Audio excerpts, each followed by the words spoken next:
90일 성경 통독 73일차 누가복음 9장에서 9장 51절로 19장 27절 말씀입니다.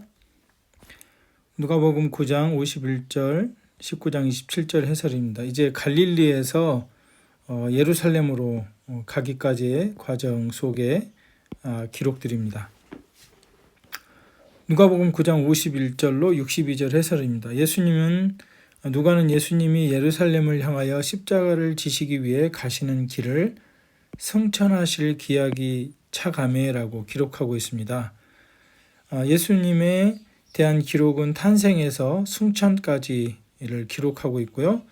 이제 예수님은 다시 사마리아에서 복음을 전하기 위해 가셨습니다.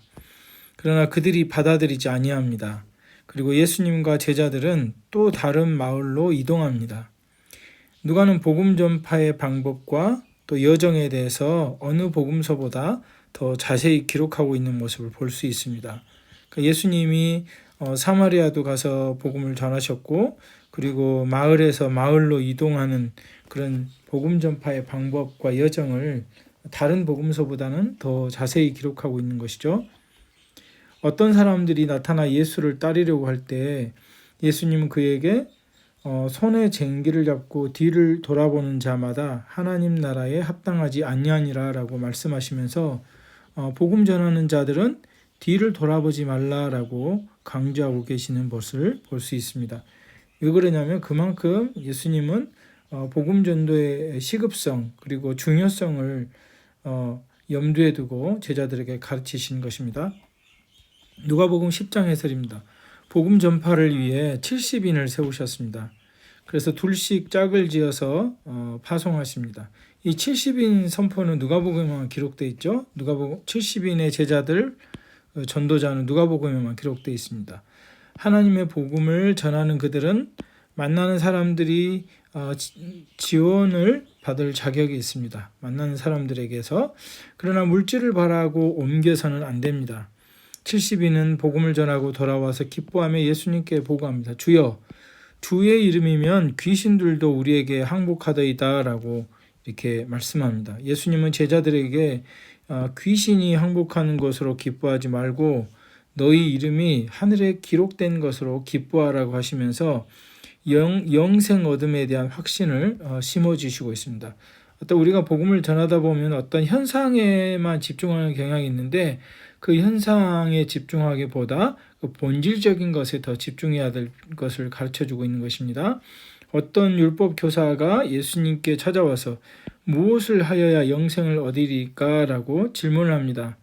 예수님은 그가 다 아는 율법을 통해서 말씀하실 때 율법사는 하나님을 사랑하고 이웃을 내 몸과 같이 사랑하라는 그런 말씀을 합니다. 그래서 예수님은 내 대답이 옳도다. 이를 행하라. 그리하면 살리라라고 말씀하시며 이어서 선한 사마리아인의 비유를 말씀하십니다. 우리가 하나님을 사랑하고 이웃을 사랑하는 것이 어떤 행동인지를 보여주고 있는 것이죠. 즉 하나님 사랑은 이웃 사랑과 별개의 것이 아니고 같은 것입니다. 같은 것이라는 것을 보여주고 있는 것입니다. 강도 만난 이웃을 만났을 때 제사장과 레위인들 하나님을 섬기는 사람들이잖아요. 그들은 강도 만난 이웃을 지나쳤습니다. 그러나 사마리아인은 어떻습니까? 그를 정성껏 돌보고 자비를 베풀었습니다. 그래서 예수님은 율법사에게 가서 너도 이와 같이 하라라고 말씀하십니다. 유대인들이 저주하는 사마리아인도, 유대인들은 사마리아인을 왜 저주합니까? 그러니까 북이스라엘이 분열 왕국이잖아요. 남유다와 북이스라엘이 나눠졌을 때 북이스라엘이 아수르에 의해서 점령을 당하잖아요. 그래서 아수르 제국으로 포로로 끌려갔을 때 아수르 제국의 그 왕이 아수르 사람들을 유대 땅에 놓고 유대 땅의 사람들을 아수르로 이주시켜서 혼합 정책을 폈죠. 그래서 결혼을 하게 만들어서 혼혈 종족을 만들고 또 종교도 혼합 종교를 만들게 돼서 유대인들은 이 사마리아인들에 대해서 굉장히 극혐하는 그런 역사적인 일이 있었죠. 그래서 유대인들이 저주하는 사마리아인도 하나님의 율법을 아는 그들보다 하나님의 말씀을 더 잘 지키는 모습을 말씀하고 있습니다. 그래서 하나님 사랑과 이웃 사랑을 실천하라고 가르치고 계십니다. 누가복음 11장입니다. 예수께서 한 곳에서 기도하시고 마치실 때 제자 중에 한 명이 자기들에게 요한이 자기 제자들에게 기도를 가르쳐 준 것처럼 기도를 가르쳐 달라고 이렇게 말씀합니다. 그때 예수님은 소위 주의 기도, 주님 가르치신 기도, 저희가 지금 하고 있는 그 주의 기도를 가르쳐 주시고, 누가복음에서는 그 주의 기도가 마태복음 6장 9절에서 13절보다 약간 짧게 언급되어 있습니다. 그러나 누가복음은 그 뒤에 이어지는 본문이 기도의 태도를 더 자세하게 가르치고 있습니다. 그러니까 어떤 예입니까?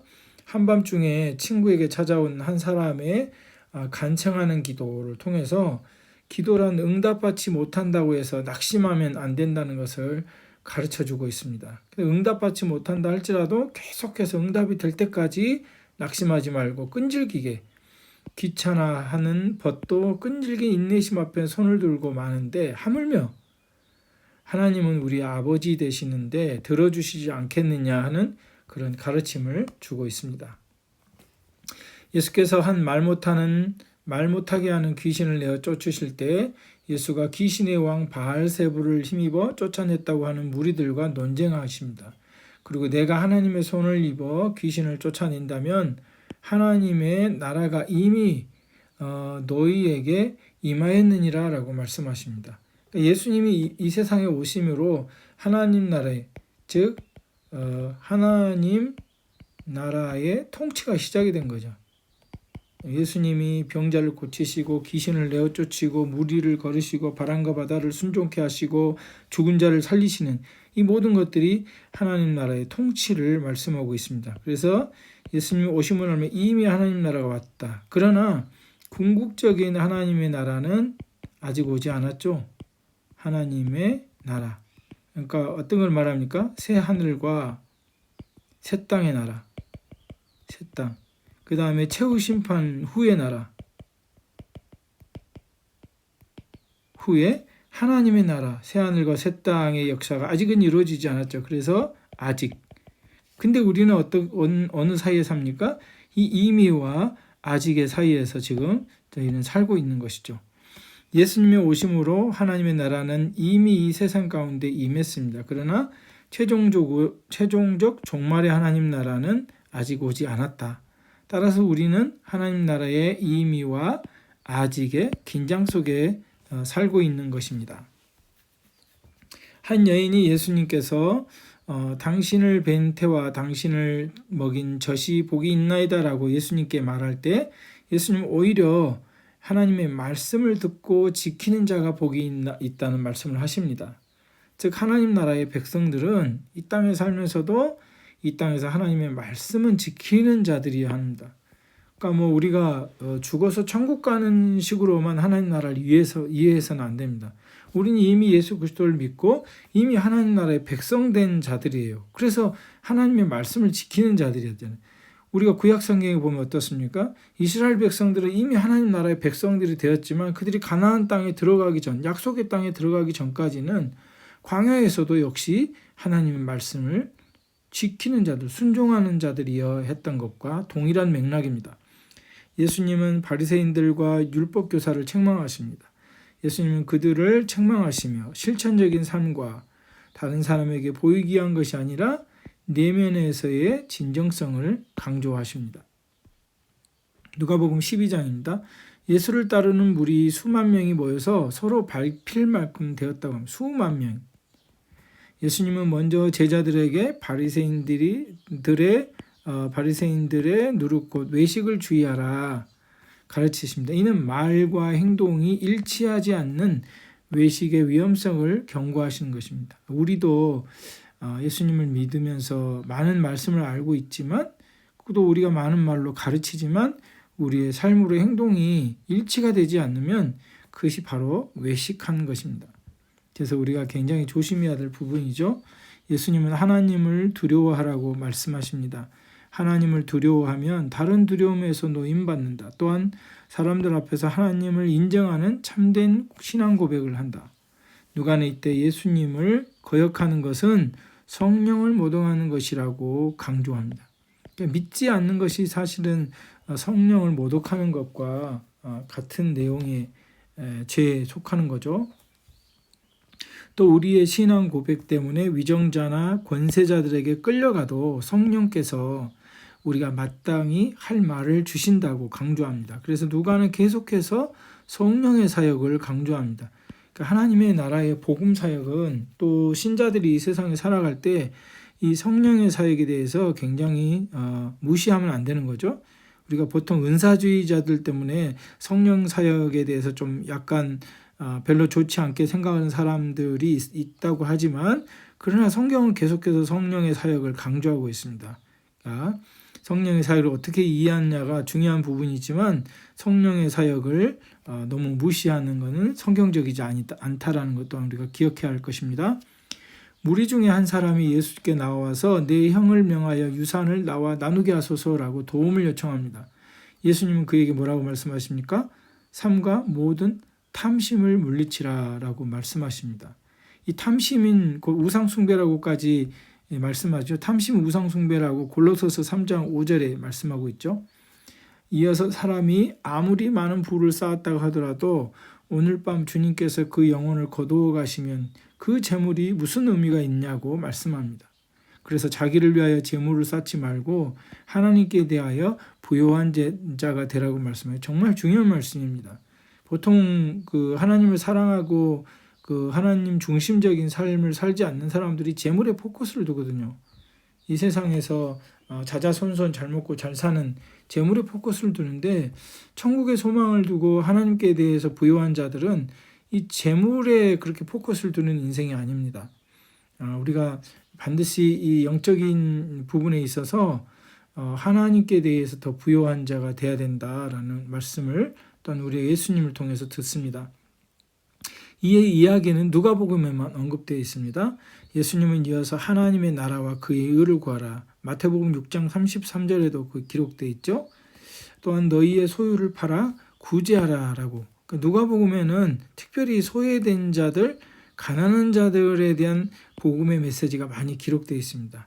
그래서 우리가 심지어 소유를 팔아 구제하라고까지 말씀하고 계신 부분을 기억하고 우리가 다른 사람을 구제하고 돕는 데 있어서 이제 그리스도의 마음으로 또 예수님이 가르쳐 주신 그 가르침에 따라서 순종해야 하는 부분임을 또한 잊지 말아야겠습니다.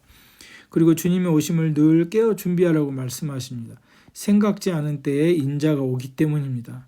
지혜 있고 진실한 청지기가 되어 하나님의 뜻대로 행하는 종이 되라고 말씀하고 있습니다. 그러니까 우리는 주님이 오실 때까지 하나님의 뜻대로 행하는 신실한 청지기가 돼야 되겠죠. 그러니까 청지기라는 것이 되게 중요합니다. 하나님께서 우리에게 잠시 맡겨주신 거죠. 우리의 것이 아니라.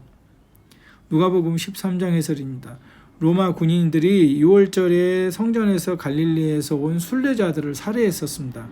사람들은 본문에 언급된 두 재난의 희생자들이 특별히 사악했기 때문에 그들이 죄를 졌기 때문에 벌을 받은 것이라고 생각을 했지만, 예수님은 뭐라고 말씀하십니까? 너희도 만일 회개하지 아니하면 다 이와 같이 망하리라. 그 사건을 통해서 너희들도 사실 악해. 너희들도 회개할 거리를 찾고 하나님 앞에 범죄하는 삶을 살면 안 되라고 가르쳐주고, 다른 사람을 비판하고 정죄하기에 앞서서 우리 자신을 돌아봐야 된다는 것을 또한 말씀하고 있습니다. 마지막 심판의 때가 다가오고 있음을 말씀하십니다. 그 마지막 심판의 때 어떻습니까? 우리가 회개하고 예수를 믿지 않으면 그 심판에서 우리도 다 같이 망할 수밖에 없는 거죠. 우리에게 주어진 회개의 기회를 놓치지 않고 그리스도를 영접해야 한다. 그렇지 않으면 무서운 파멸에 직면할 것임을 경고하는 것입니다. 안식일에 이제 18년 동안 귀신 들려 앓으며 꼬부라져 조금도 펴지 못한 한 여자를 치유해 주십니다. 예수의 안식일은 무엇입니까? 하나님께서 온 세상을 다 만드시고 제7일째 하나님께서 그 안식일을 기뻐하시고 안식일에 쉬신 날인데 자유케 하신 것이죠. 그 안식을 주신 거예요. 그 고통 속에 있는 여인에게. 예수님은 안식일에 이 여인이 사탄에게서 매인 것이 풀리게 되는 것은 합당하다고 말씀하고 있습니다. 이 내용도 누가복음에만 나오고 있습니다. 예수님은 계속해서 하나님 나라에 대해서 가르치십니다. 겨자씨 비유와 누룩 비유를 말씀하시고 그리고 좁은 문으로 들어가기를 힘쓰라고 말씀하십니다. 그러한 자들이 하나님 나라의 잔치에 참여할 것임을 말씀하고 있고요. 예수님은 헤롯이 자기를 죽이고자 한다는 이야기를 듣지만 두려워하지 않으시고 오늘과 내일과 모레는 내가 갈 길을 가야 하리라. 오히려 멸망당할 예루살렘 성을 향하여 슬퍼하시는 모습이 있습니다. 오늘 복음을 전하는 자들은 주님의 오심을 기다리면서 오늘과 내일과 모레 주께서 우리에게 가야 할 길을 정해주신 그 길을 따라 청지기처럼 진실한 사람으로 순종해야 하겠습니다. 누가복음 14장입니다. 안식일에 예수님은 한 바리새인의 집에 식사 초대를 받으셨고 그 집에 수종병 든 한 사람을 고치십니다. 바리새인들과 율법교사는 안식일에 이런 일을 행하는 것이 옳으냐라는 논쟁이 일어났고 예수님은 너희들도 안식일에 자기의 아들이나 자기 소가 우물에 빠졌으면 구하지 않겠느냐라는 말로 그들의 입을 다물게 합니다. 예수님은 잔치에 초대되어 갔을 때 높은 자리가 아니라 낮은 자리를 가라고 말씀하시며 겸손을 당부하십니다. 복음 전하는 자는 우리는 겸손한 자리에 있어야 하는 것이죠. 너희 중에 크고자 하는 자는 낮아지는 자가 되어야 하리, 섬기는 자가 되어야 한다는 예수님의 말씀과도 같은 말씀입니다. 큰 잔치에 대한 비유로 다시 하나님 나라에 대해서 가르치십니다. 누구든지 하나님 나라에 초대될 때 반응을 보인 자들만 구원받게 될 것임을 말씀하고 있습니다. 주님은 지금도 계속해서 하나님 나라의 큰 잔치에 사람들을 초대하지만 이에 응하지 않는 자들은 그 잔치에 참여하지 못할 것입니다. 수많은 무리들이 예수님을 따르고 있지만 그들은 아직도 예수님의 참된 제자가 된다는 것이 무엇인지 모르고 따르고 있었습니다. 예수님은 자기 가족과 자신의 목숨까지 미워할 정도로 하나님을 사랑하는 자가 되지 않고서는 능히 내 제자가 되지 못한다고 말씀하십니다. 그러니까 이 말은 무슨 말입니까? 가족을 다 미워해라 이런 말이 아니고 강조하고 있는 것이죠. 주님을 따르기 위해서는 그러한 대가조차도 지불해야 하는 것임을 강조합니다. 가족과 원수가 되라, 그것이 하나님의 메시지가 아닙니다. 누가복음 15장은 잃어버린 양, 잃어버린 동전, 잃어버린 아들에 대한 비유입니다.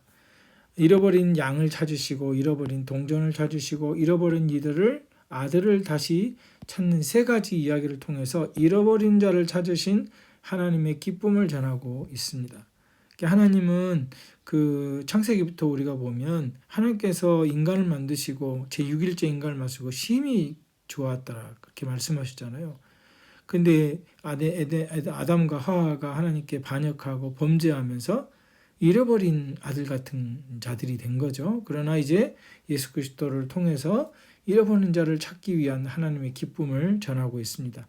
이 세 가지를 통해 예수님은 자신이 이 땅에 오신 이유가 잃어버린 자를 찾아 구원하기 위함이다. 하나님 나라를 회복하시기 위함이죠. 구속사적인 관점에서 우리가 볼 수 있습니다. 하나님의 관점은 잃어버린 자를 찾아 애타게 찾으시며 그들을 도로 찾으면 기꺼이 축하잔치를 베푸신다. 하나님 나라의 회복의 역사를 보여주고 있습니다. 누가복음 16장입니다.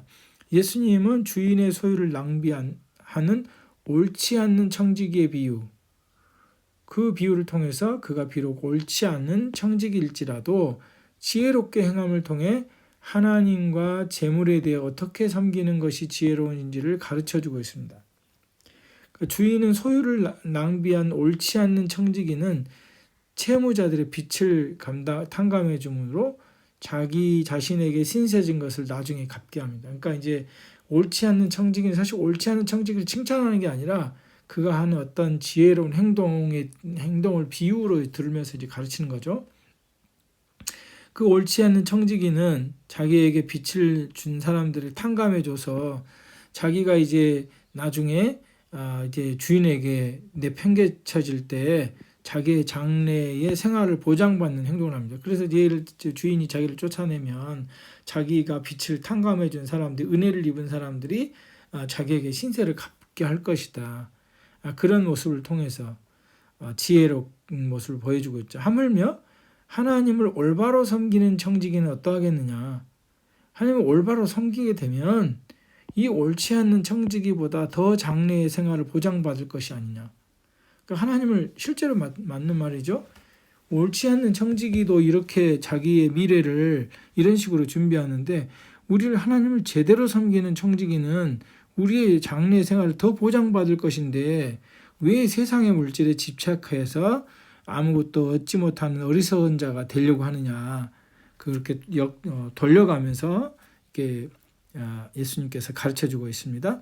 부자와 나사로 이야기는 누가복음에만 나옵니다. 예수님의 이야기들 중에 유일하게 등장인물 이름이 언급되어 있죠. 그래서 나사로라는 이름을 우리가 듣게 됩니다. 부자는 이 세상에서 모든 것을 가졌고 거지 나사로는 아무것도 가진 게 없었습니다. 그러나 나사로는 천국에 들어가서 아브라함의 품에 기대어 천상의 잔치를 누립니다. 하나님의 공의가 시행이 되었고 부자는 지옥에 떨어져 한 방울 물 얻기를 간구합니다.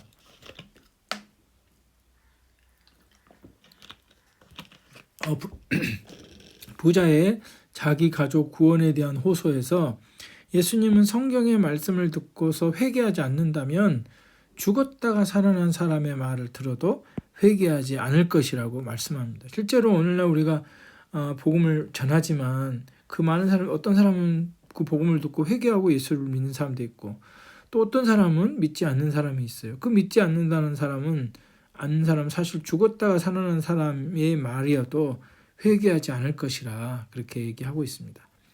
누가복음 17장입니다.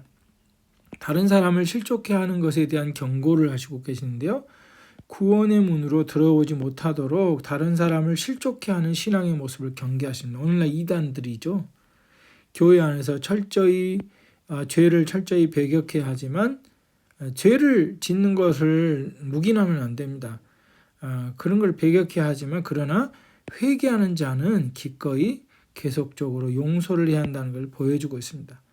믿음은 순종과 무익한 종의 고백이 필요합니다. 순종의 고백이 필요하고요. 무익한 종의 고백이 필요합니다. 하나님으로부터 무언가 대가를 바라기 위해서 믿는 것이 아니라는 것을 기억해야 합니다. 누가복음 17장 5절로 10절인데요. 10절만 읽겠습니다. 이와 같이 9절 10절을 제가 읽을게요. 명한 대로 하였다고 종에게 감사하겠느냐? 이와 같이 너희도 명령받은 것을 다 행한 후에 이르기를 우리는 무익한 종이라 우리가 하여야 할 일을 한 것뿐이니라 할지는 무익한 종의 고백을 하라고 말씀하십니다. 그러니까 우리가 하나님으로부터 뭔가 대가를 바라기 위해서 믿는 것이 아니다라는 걸 보여주고 있죠. 예수님은 10명의 나병 환자를 치유하십니다. 그러나 하나님께 영광을 돌린 사람은 사마리아 사람 한 명뿐이었습니다. 우리가 하나님께 영광을 돌리고 감사하는 것이 신앙에 굉장히 중요합니다. 그러니까 어떤 일이든 감사하고 하나님께 영광을 돌리는 것이 중요하지 내가 영광 받으려고 하면 안 된다는 것을 꼭 기억하면 좋겠습니다. 예수님은 그에게 내 믿음이 너를 구원하였다고 말씀하십니다. 이 기사는 누가복음에만 기록되어 있고요. 예수님은 하나님 나라에 관해서 다시 가르쳐 주십니다. 하나님 나라는 볼 수 있게 임하는 것이 아니고 너희 안에 있느니라고 말씀하십니다. 또한 그리스도께서 심판주로 오실 것이라고 말씀하십니다. 그러나 그때는 아무도 알 수 없고 불현듯 닥칠 것이다 라고 말씀합니다. 누가복음 18장입니다. 예수님은 과부와 재판장의 비유 그리고 바리새인과 세리의 기도의 비유를 통해서 기도에 대해서 가르쳐주고 있습니다. 첫 번째 과부와 재판장의 비유는 항상 기도는 낙심하지 말아야 함을 말씀하십니다. 믿음의 사람들은 하나님으로부터 기도의 응답이 늦어지더라도 낙심하지 말고 기도의 끈을 놓지 말아야 한다는 걸 보여주고 있고요. 바리새인과 세리의 기도는 사람들에게 보여지는 기도나 기도의 분량, 그러니까 얼마나 기도를 잘하느냐 또는 기도를 몇 시간 하느냐 그게 중요한 게 아니라 하나님 앞에서 진실한 회개와 겸비의 기도의 중요성을 말씀하시죠. 세리는 바리새인은 내가 일주일에 몇 번씩 금식했고 어떻게 했고 이렇게 얘기하지만 세리는 자기 가슴을 쥐어뜯으면서 하나님 나를 용서해 달라고 진실한 회개와 겸비의 기도로 하나님께 진실하게 나아가는 것의 중요성을 말씀하고 있습니다. 사람들이 예수님께서 자신들의 아이들을 만져주심을 바라고 데려왔을 때 예수님은 어린아이와 같은 자들이 나온 것을 환영하십니다. 하나님의 나라는 이처럼 겸손한 믿음으로 나아오는 이에게 넓게 열려 있다는 것을 보여줍니다. 부자 관리가 예수님께 영생에 관하여 묻습니다. 예수님은 하나님의 계명을 지킬 것과 소유를 팔아 가난한 자들에게 나눠주고 예수님을 따르라고 말씀하십니다. 여기에서는 어떤 것입니까? 계명을 지킬 때 당연히 예수님을 믿는다면 예수님의 말씀대로 살아야 되는 거겠죠. 우리가 어떤 행위 구원을 말하는 것은 아니고요. 우리가 하나님을 믿는다고 할 때 이러한 예수님의 계명을 지키고 가난한 자를 돕고 이렇게 당연히 따라와야 되는 겁니다. 하나님의 나라는 소유에 있지 아니함을 말씀하십니다. 왜 이렇게 강조합니까? 많은 사람들이 하나님의 나라와 의를 구하기보다 이 소유에 집착하는 모습 그리고 하나님의 나라를 잃어버리는 모습을 보기 때문입니다. 예수님은 다시 자신의 죽음과 부활을 말씀하시고요. 여리고에서 한 맹인이 찾아와서 고쳐주시기를 간구합니다. 예수님은 그의 믿음을 보시고 고쳐주시고 구원을 선포합니다. 우리가 먼저 구원받기 위해서는 믿음이 중요합니다. 믿음. 그리고 하나님께서 고쳐주시고 구원을 선포하시는 거죠. 구원에 있어서 믿음의 중요함을 다시 한번 강조하고 있고요. 마지막 19장입니다. 예수님은 여리고에서 삭개오를 만났습니다. 삭개오는 세리죠, 세리.